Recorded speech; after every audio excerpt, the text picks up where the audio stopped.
So, a couple of weeks ago, you and I had an interesting conversation about what was going on in China as the U.S. continued to impose restrictions. And now, some of those restrictions included, the controls of machinery that, including, and most importantly, ASML out of the Netherlands, and not allowing China to get the machinery required to basically move forward on 5.3, 20 angstrom, 18A, et cetera. These next generation nodes has put China in a really precarious position, especially with the onset of AI as the most important trend for the next decade, if not more. China is in a position where they're playing catch up without the tools to catch up. So this isn't a situation where China can just buy its way out.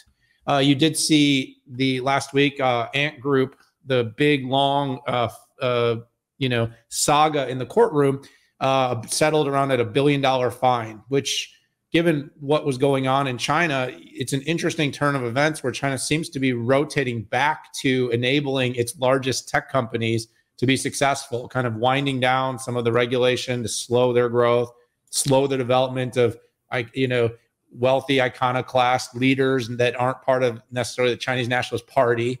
We all know about the Jack Ma saga and what's gone on there. And it's related but unrelated, but China is feeling the pressure right now to be able to build out AI infrastructure and to compete in the AI space. We saw that China squeezed Micron. Why did they squeeze Micron? Well, frankly, my opinion on Micron was more that it was not the imperative product. If they wanted to really show some weight and push, they might squeeze NVIDIA, but why in the world would they do that? They desperately need NVIDIA. But what does China have? Resources. China has resources. And this is a really delicate tightrope that has to be walked right now, because China has resources. The U.S. needs them. In this case, they're talking about gallium. They're talking about germanium. These are two specific resources that are produced almost exclusively in China. You're talking about the vast majority of gallium or of germanium, over 60%, over 80% of gallium. And these are important metals that can be that are part of the manufacturing of semiconductors.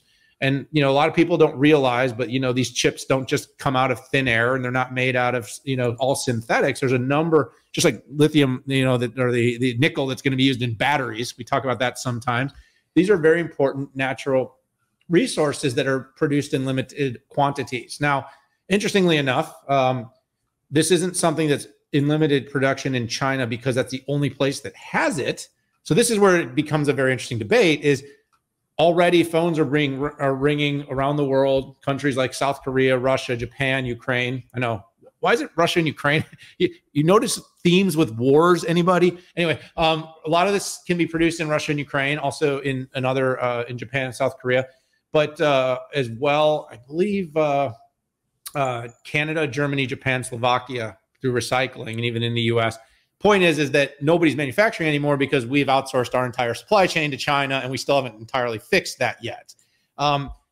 We're going to see that get turned back on, but it's not instantaneous. And in the short run, by limiting shipping and controlling the export, it could cause another strain in the supply chain, which could create a strain in terms of the availability of some of these semiconductors that we need. We all saw what happened during the last supply chain crunch. It can be a massive problem. Having said that, some of these crackdowns could be more price impactful, where some of them could be more supply driven. But the real question, Pat, for me, and something I'd love to get you to weigh in on too, is, China has to walk this tightrope. They want more A800s, but we're not letting them have them. I'm sure they're getting them through whatever markets they can, which is illegal, but I just can't imagine they're not trying to obtain them in some way, shape, or form. But the U.S., by the way, is the largest consumer of Chinese produced goods. And so there's a lot of kind of tit for tat going on here.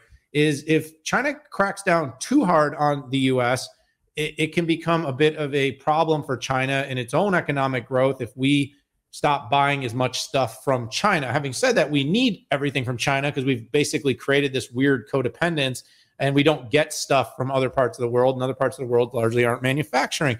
So it feels like both sides have the, a hand on the rope, and you can kind of push and you can pull. But the global and interdependence between these two things are so tightly wound that if either over rotates, I mean, Pat, like if we actually went to war, like actually went to like a real, on the ground war with China, where would everybody get our stuff? Like, where would our stuff come from? Like, what would we even do? I mean, we've literally created this incredible dependence. It's a codependence, though. You and I joke about the show. If one of us quits, it's over. Mutually assured destruction. Like, we can't actually go to war. So this is a really interesting and tedious thing. It's like China's pulling these little threads, and U.S. is making these big microaggressions. And in the end, there's no way we can actually function without one another. So, Pat, very interesting story to continue watching and develop. I think it was a really good breakdown. So China, when I started working in 1990, their technological capability was to have through-hole PCBs, meaning taking a transistor or resistor that has a metal wire on the end and soldering it into a breadboard. Okay, those were their capabilities. And in 1996, the only thing I relied on China for were power supplies, what I call metal bending, like sheet metal to create an enclosure for a server or a PC, and plastic injection molding, right? Which is you spray plastic into this huge auto-sized. They didn't have roads. They didn't have good roads. They didn't have good power. And then the West enabled China to go in, and to China's credit, basically they dictated what was going to happen.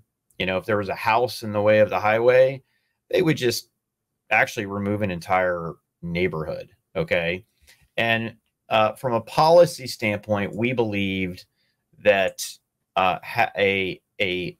we could turn China capitalist. Okay.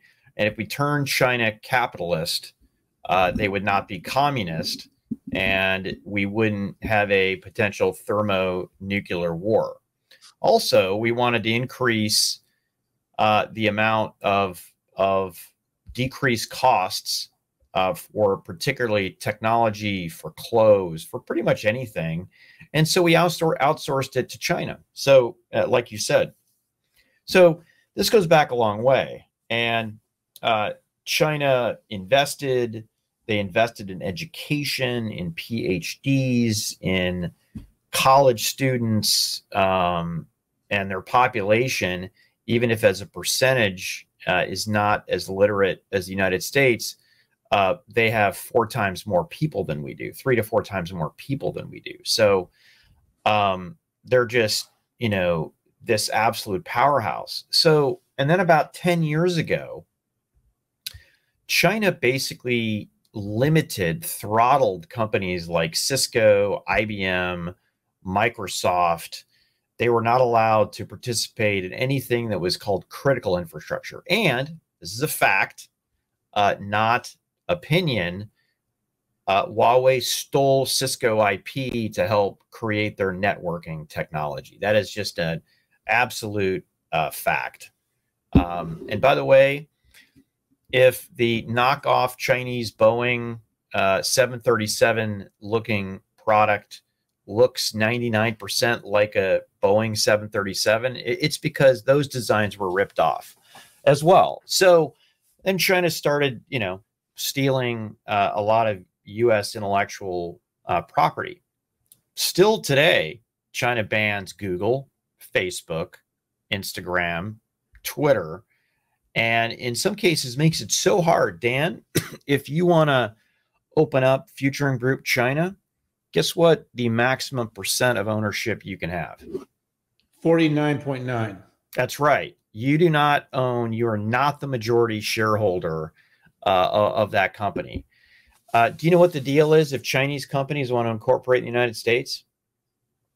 I don't, not off the top of my head. 100%. You can have 100% ownership.